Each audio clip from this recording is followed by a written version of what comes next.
Bismillahirrahmanirrahim. Assalamualaikum warahmatullahi wabarakatuh. Alhamdulillah, kita berjumpa lagi di channel ini.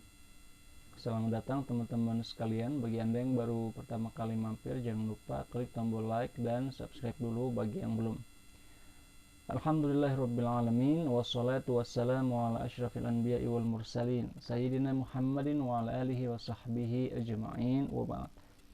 Teman-teman sekalian, kali ini saya akan melanjutkan kajian Sirah Nabawiyah dengan menggunakan kitab Dr. Muhammad Ahmad Mahmud Hasbullah, yang beliau adalah seorang profesor dan juga ketua jurusan bahasa Arab, jurusan sejarah dan peradaban di Fakultas Bahasa Arab.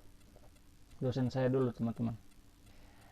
Ya, kali ini kita akan membahas tentang rodha'ah dan wasyaku sadr Rasul. Jadi kita akan membahas tentang bagaimana sih proses Rasulullah itu disusui, ya, dan juga bagaimana proses terbelahnya dada Rasulullah Shallallahu Alaihi Wasallam.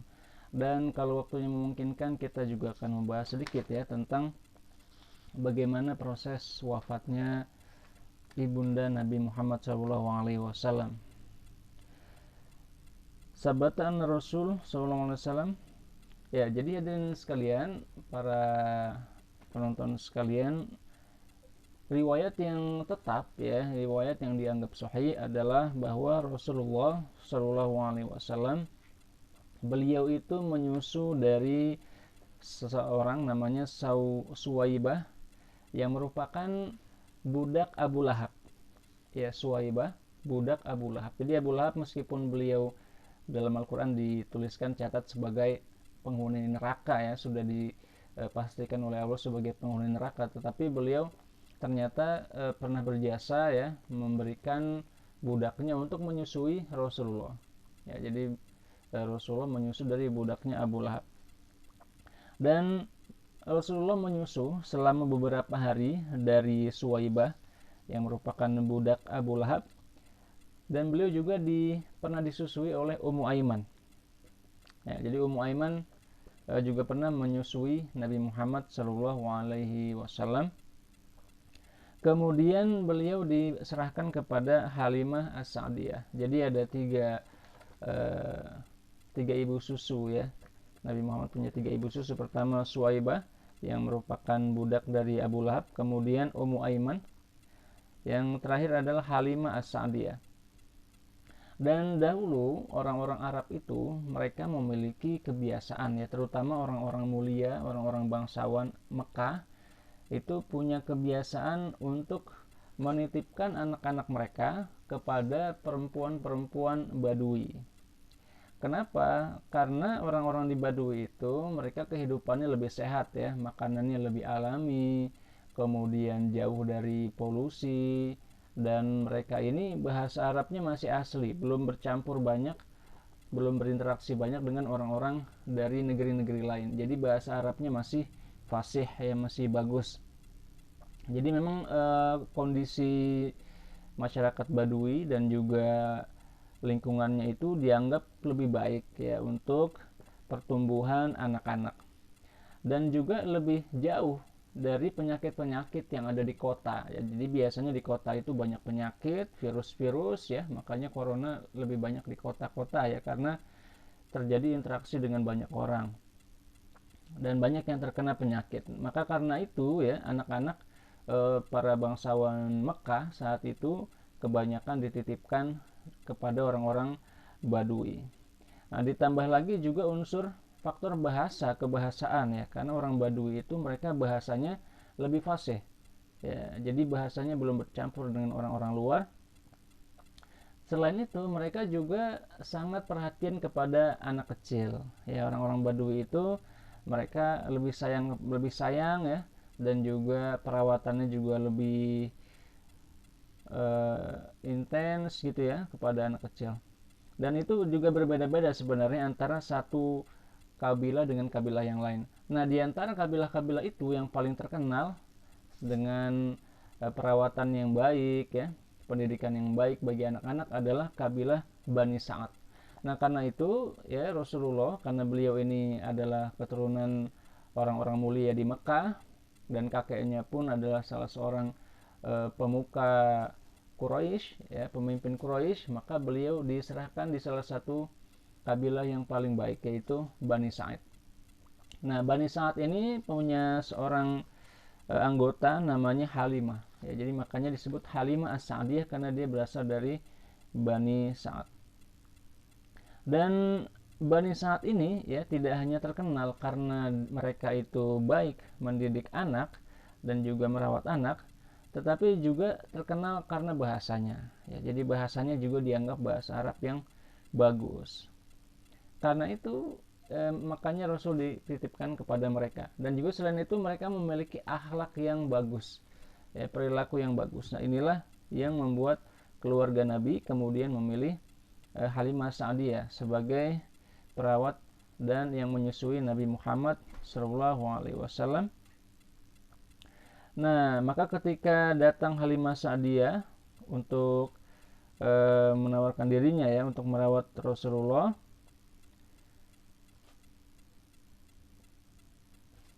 nah dan Rasulullah ini akhirnya beliau juga bahkan bisa dikatakan berbangga, ya, beliau bangga bahwa beliau itu diasuh oleh Bani Sa'ad.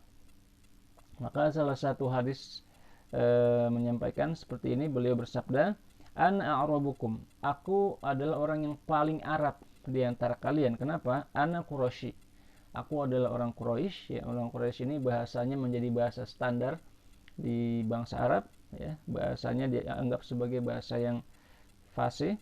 Wasturdi'tu fi Bani Sa'ad bin Bakr, dan aku disusui di dalam masyarakat Bani Sa'ad bin Bakr, yang masyarakat yang sangat mulia, ya. Wa yazkur al-murikhun anna Muhammadan uridu ala jamil murdi'at allati wafadna ala Makkah fa abaina ay ya'khuznahu liyatmihi wa faqrihi. Ya, ada sebuah riwayat yang mengatakan bahwa Nabi Muhammad ini, beliau ini tadinya ditawarkan ya kepada banyak orang-orang yang ingin mengambil anak untuk disusui, ya, untuk mendapatkan upah, tetapi tidak ada yang mau, ya, karena beliau ini yatim dan fakir dan miskin. Nah, kalau Profesor Mahmud Tasbullah ini, beliau menyatakan bahwa hal itu tidak benar, ya. Jadi Rasulullah meskipun beliau memang yatim, tetapi beliau itu berada di bawah asuhannya dari kakek beliau, yaitu Abdul Muthalib. Nah, Abdul Muthalib ini bukan orang sembarangan, ya. Beliau ini adalah seorang pemuka Quraisy dan tentu saja orang kaya. Kalau kita baca sejarah ya, bahwa saat Abdullah itu akan ditebus dengan sembelihan, ya, itu Abdul Muthalib menyembelih kurang lebih 100 onta. Jadi kalau satu ontanya saja kita perkirakan bisa 20 sampai 30 juta. Berarti kalau dikali 100 itu kurang lebih bisa sampai 2 miliar, ya. Ya, bagaimana mungkin kita mengatakan orang seperti itu miskin. Nah, karena itu banyak juga yang berpendapat bahwa tidak ada yang mau menyusui Nabi, itu pendapat yang dianggap tidak benar, ya. Nah, kemudian disebutkan bahkan oleh Al-Yaqubi bahwa Abdul Muthalib inda mautihi lufa min hilyatain min hulalil Yaman qimatuha alfu mithqal min zahab. Bahwa Abdul Muthalib itu saking mewahnya, saking kayanya, ya, kehidupan Abdul Muthalib itu, ketika beliau mati, beliau itu dilipat. Jadi badannya dibungkus dengan kain, ya, dari Yaman yang harga kainnya itu adalah kurang lebih 1000 miskol zahab. Ya, 1000 miskol zahab. Miskol ukuran berat, ya. Zahab artinya emas. Jadi kainnya saja untuk menggulung beliau ketika wafat, ya, untuk menutup jasad beliau ketika wafat itu dari emas. Itu sebegitu kayanya Abdul Muthalib, ya, seperti raja begitu, ya, sampai dibalut kain emas. Faman kana, itu harganya, ya. Jadi kainnya seharga itu. Faman kana zalika halu ayakil ayakuna fakiran tatrukul murdiat walada. Maka apakah mungkin orang yang sekaya itu membiarkan cucunya ya tidak mendapatkan pengasuhan yang benar, tidak mendapatkan pendidikan yang benar. Ya, jadi karena sudah wafat anaknya, tentu saja tanggung jawab pendidikan dan juga nafkahnya dipegang oleh kakeknya ya. Zalika fatan an anna adat irda'il atfal fil badi adat asyraf Makkah. Dan ini juga perlu kita ketahui bahwa yang melakukan kebiasaan menyusukan anak mereka kepada orang-orang Badui ini adalah hanya orang-orang yang mulia ya. Kalau kita sebut di dalam kitab ini sebagai asyraf Makkah.